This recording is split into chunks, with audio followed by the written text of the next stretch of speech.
What's going on, guys? This is the Red Rogue, and today I'll be continuing our Covenant overview series with the Kyrian of Bastion. This video will go over the Covenant signature ability, the Covenant Soulbinds, the Covenant Sanctum, and the special rewards that await you if you choose to side with the Kyrian. So let's begin our Covenant overview.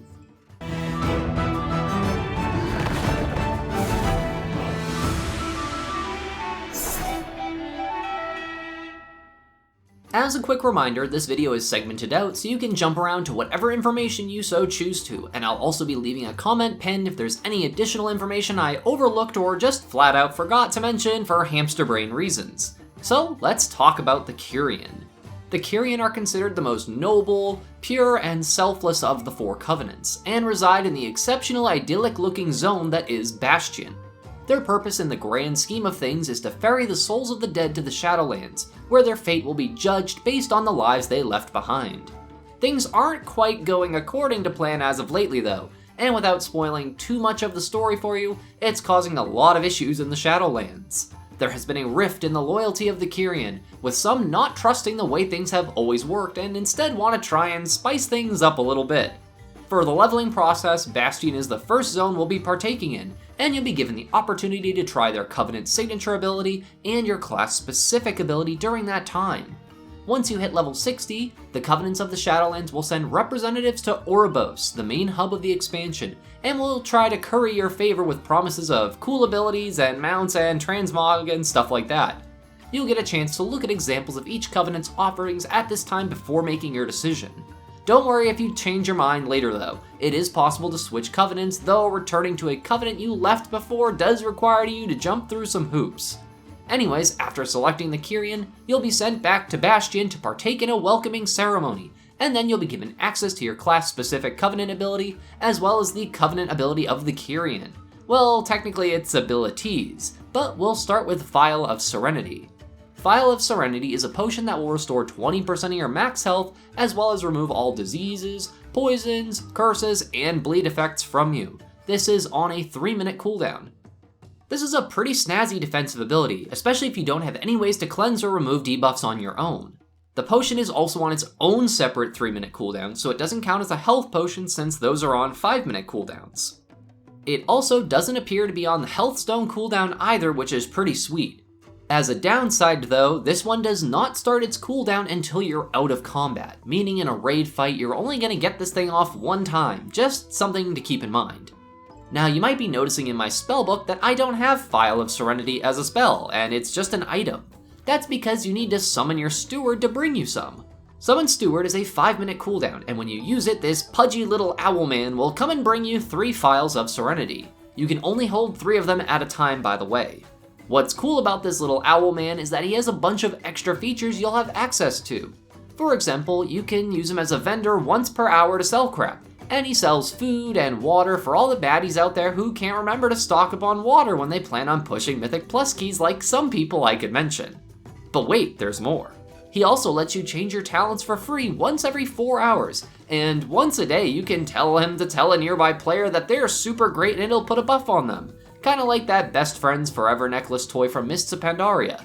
For a little extra flavor, you can also ask them to play a song for you, so if you ever wanted to be like brave Sir Robin from Monty Python and the Holy Grail and have your own minstrel toady around behind you, then this is the Covenant for you. Alright, so now we're going to talk about Covenant Soulbinds. These are basically talent trees that have unique effects on them, as well as slots that you can put conduits in. Conduits are class and spec-specific bonuses that can benefit you in a variety of ways and are earned from numerous sources, like world quests, dungeons, and the PvP honor vendor. They're divided into 3 types. Potency increases your damage and healing throughput. Finesse increases your utility-oriented bonuses, and Endurance are for defensive improvements. Each Soulbind tree also has a variety of paths you can take as you earn Renown with your Covenant, which you can more or less think of as a grind for reputation, but you only do 2 weekly quests to improve it. One thing to keep in mind ahead of time about Covenant Soulbinds is that you only start off with 1, and you'll unlock the other 2 by completing various steps in your Covenant campaign quest line. This questline is locked behind Renown levels as well, so it is time-gated as far as how quickly you'll earn new Soulbind characters and Soulbind traits on each tree. If you'd like further information on the Renown system, I did a video on it a while back that I'll link on screen now for you to check out. I will be talking about it a little more as we go through this overview though. The first Soulbind we'll be getting our hands on is the one, the only, the totally not gonna get nerfed again, Pelagos. His capstone trait is Combat Meditation, which gives you a mastery buff whenever you use your class-specific Covenant ability. This amount seems consistent across a few different classes that I tested, but the duration seems to vary. It should give you 350 mastery, but the duration seems to depend on how long your class-specific ability has for a cooldown, because this trait gives you that mastery buff whenever you use that ability. You'll also pop out the shiny blue orbs every now and then, and picking these up will increase the duration of your mastery buff. This duration again seems to change based on the class you're on, as on my rogue it's 2.3 seconds increased duration, but on a death knight it was 3 seconds, so yeah, I can't give you exact numbers on this one because every class seems to have a different option unfortunately. The orb effect is pretty similar to the Engine of Eradication trinket from Tumasar Gyaros if you remember that one, which was a good trinket with a somewhat annoying effect because it meant moving around a lot to get the highest uptime of the buff, but sometimes that might not always be possible. Up next is our first example of choices that we'll have in Soulbind trait paths, as you have to choose one of these 3 options coming up. This will of course affect which Soulbind conduits you can slot into each position, so you'll want to pay attention to this choice. Starting from the left, we have Focusing Mantra. Defeating an enemy lowers the cooldown of Phial of Serenity by 1 second. This will see the most usage in World Content and Mythic Plus, because in PvP and raiding, you're rarely killing enough things that it would dramatically affect a 3-minute cooldown on Phial of Serenity.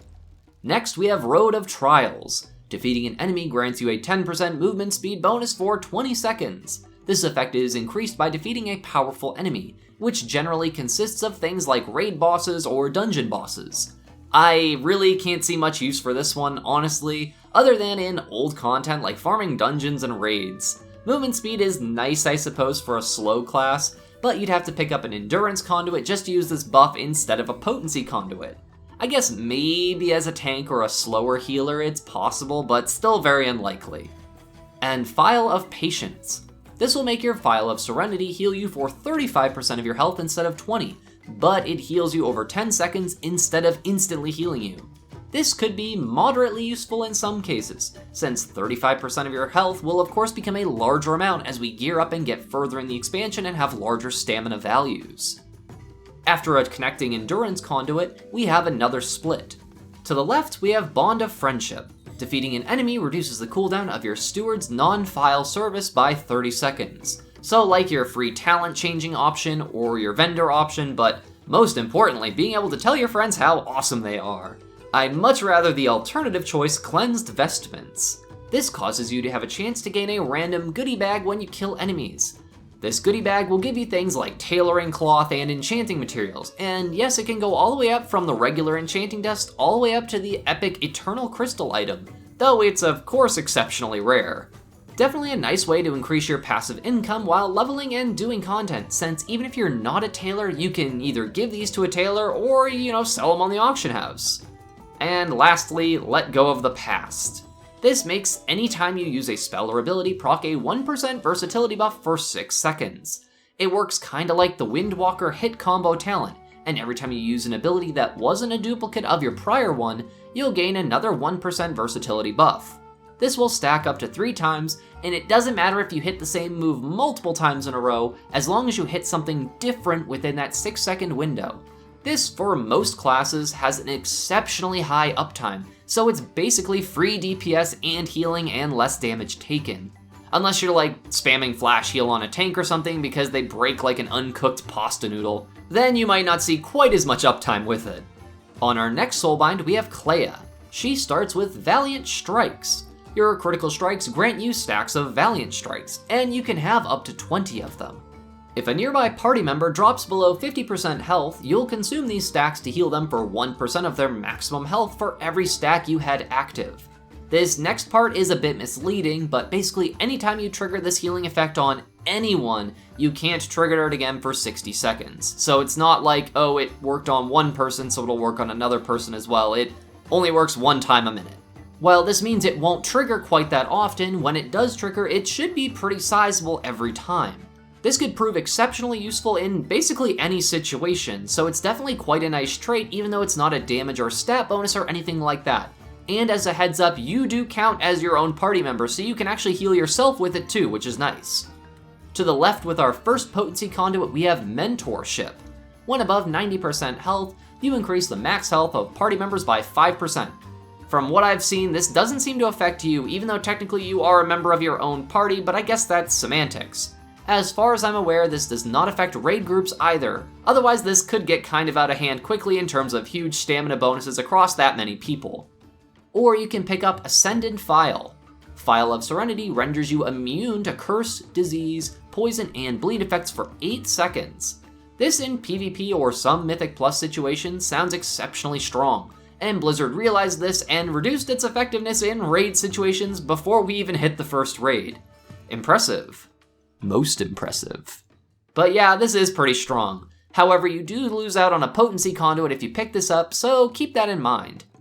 After this connecting finesse conduit, we have another split of options. To the left, we have Cleansing Rites. After 5 seconds out of combat, you gain a 10% shield of your maximum health.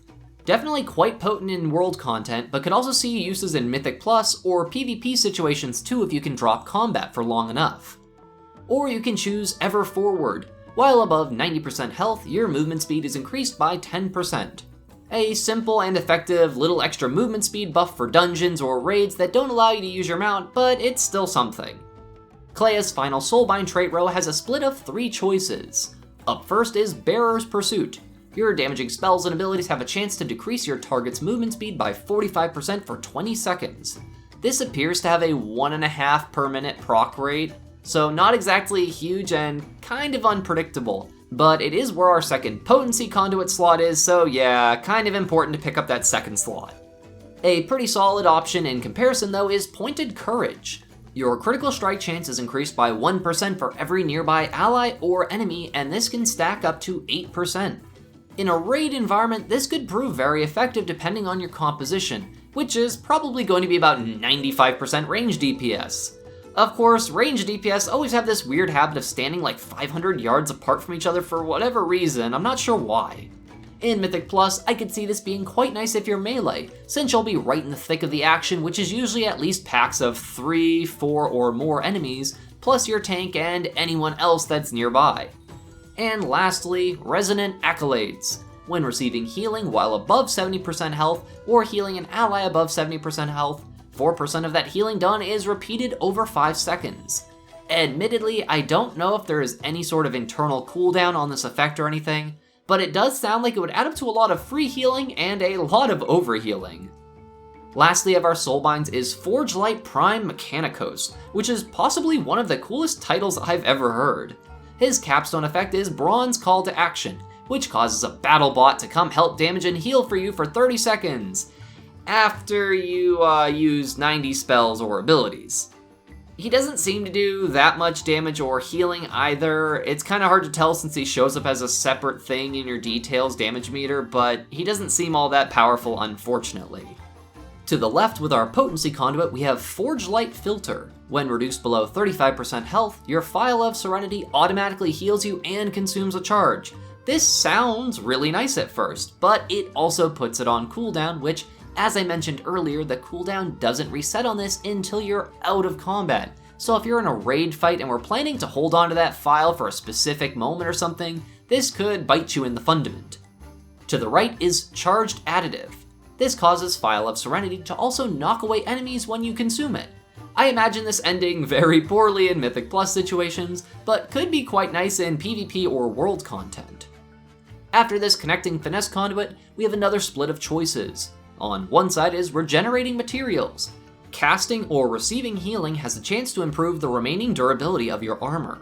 When it procs, it puts a 5-second buff on you, and every second adds 1 durability to your armor, so I guess that's one way to save you a few silver pieces. Our other option is Resilient Plumage. Fall damage is decreased by 20%, and after taking fall damage, damage you take is reduced by 20% for 15 seconds. I can see people trying all sorts of crazy ways to take even just a tiny bit of fall damage in a raid or Mythic Plus or something just to trigger that 20% damage reduction, because that could prove to be very useful. And in our final trait row, we have 3 choices. Soul Steel Clamp makes you gain a 30% reduction to stun and incapacitation effects if you stand still for 5 seconds. It lasts for 5 seconds after you start moving too. I can only really see this having moderate use in maybe PvP or in some rare and odd Mythic Plus cases. Maybe it could help a bit if you get hit with a nasty stun or something from a bad overlap, but other than that, It's also where our second potency conduit is, so you're probably going to end up with this one anyhow. Hammer of Genesis grants you a 3% haste buff every time you damage a new enemy, and this can stack 5 times for a total of 15%. This seems to remember who you've targeted and hit even if you manage to drop combat, sadly, so there doesn't seem to be a way to cheese the proc of this effect that I've found yet. And lastly, Sparkling Drift Globe Core. When reduced below 35% health, you'll stun nearby enemies for 3 seconds. This can occur once every 45 seconds. Nothing too crazy, but could be useful in world content. This initially sounds like it could be kinda handy for PvP, but with the diminishing returns on stuns, it's kind of a waste to apply a 3-second stun. I mean, maybe I'm wrong on that one, I'm not a big PvPer, but it seems like it wouldn't be quite as powerful as you might think. Okay, so now we'll go over the Covenant Sanctum benefits. Each Sanctum has 3 basically identical perks and 1 unique one. Every Covenant has a teleportation system that allows members of that Covenant to move around their zone more easily. So in this case, it would be the Kyrian zone of Bastion. You can unlock numerous portals that will work as a fast travel network around the zone. You'll also have access to the Anima Conductor. Anima, by the way, is a new currency you'll be collecting from various sources throughout Shadowlands, and it's quite literally what makes the Shadowlands work. The Anima Conductor lets you focus some of that anima that you've been reserving into a specific event of your choosing, such as unlocking new world quests, new daily quests, and things that offer better rewards. Eventually, you'll be able to do this often enough that you can permanently channel some of your anima flow to these zones, and eventually you can have every option unlocked for all your extra rewards, which is pretty cool. There's also the command table, which is more or less just the follower missions that we've seen in Legion and BFA and Warlords and all those expansions. However, it has had a slight rework, basically trying to give it more of an RPG and strategy feel to it. You kinda have to actually position your troops and your companions in the right spot so they can be the most effective that they can be. This will offer you the same usual rewards like reputation tokens, gold, and the new anima currency as well. The Kyrian specific Covenant Sanctum feature is the Path of Ascension. This is basically like a Brawlers Guild sort of thing, where you fight opponents to earn cool transmog rewards and items and whatnot. The difference here is that you'll actually fight as one of your Soulbinds instead of just as you. Each Soulbind has their own unique loadout of abilities and will have an equipment slot item. This equipment slot requires a bit of crafting, but there is a vendor that does it for you, sorta like on Mechagon. The crafted equipment will give you access to extra utility and abilities, which will help you counter some of the effects your opponents will have. I mentioned some cosmetic rewards from the Path of Ascension, but you'll also earn a ton just from increasing your renown with the Kyrian. Things like mounts, pets, toys, titles, and transmog all await you as you improve your standing with the Kyrian. There is so much to show and go over that you can earn that instead of making this video even longer than it already is, I'll refer you folks to the Wowhead article covering all the renown rewards and Covenant goodies you'll earn as a member of the Kyrian. And there you have it, folks. All of the special rewards and things that await you if you choose to side with the Kyrian. I hope this video was helpful to you, and if so, any likes, comments, or new subscribers are fantastic ways of showing your support for the channel. If you're new around to my little corner of the YouTube algorithm, then I'd like to welcome you to come check out the rest of the channel. I do new uploads every weekday on a variety of content, ranging from things like overviews like this one, guides, add-ons, tutorials, week aura stuff, and rogue-specific things. I'd also like to take this time to thank all of my regular viewers, commenters, subscribers, and especially my patrons, who all help make these Shiba Shenanigans possible. Thank you all so much for watching. This is the Red Rogue, and I'll see you guys around.